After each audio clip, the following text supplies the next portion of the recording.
我在风台过境来看，屏东今仔日早起呢，这天气是有加较稳定啊。也毋过内部的龙江路呢，是因为未付小套，所以这积水呢是淹到半个骹肚遐尔悬。另外，伫咧新园的车路嘛是共款有积水的灾情。因那屏东加东的光电房仔价嘛是互海用甲加歹去，这岸边是规个乱糟糟。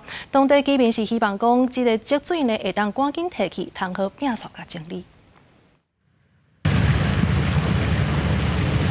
乌多摆骑过去，水手嘛是喷甲规个，有诶看到水遮悬，着驶翻头，甚至有大户诶门店嘛淹甲半个骹都悬。这是内部诶龙江路，当地居民无奈表示，因为遮诶排水系统不良，积水拢退了真慢，对细汉到即马，只要落大雨就会淹水。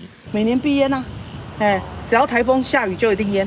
前面排水不良，然后之前那个有那种排水的被塞住，只要不下雨要2、3天。 如果持续下的话，就没那么快了。另外，新园先吉村的车路边水咧摕得较慢啊，几落户的门口拢互积水冻的，影响到居民的出入。居民讲，昨暝感觉风较透，但是半暝了后，雨敢若是用倒的。透早发现门口拢积水，加东的温风海堤外口。 拢是离岸光电房的架啊，互海用冲到岸边，规个乱糟糟。台风过后，然后一早起来就看到前面是小河流安尼啦，这排水就无介好啊啦。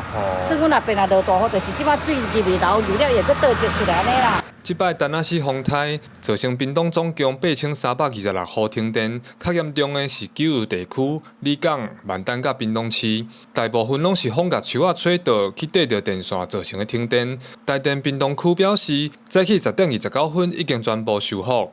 记者柯明哲，屏东报道。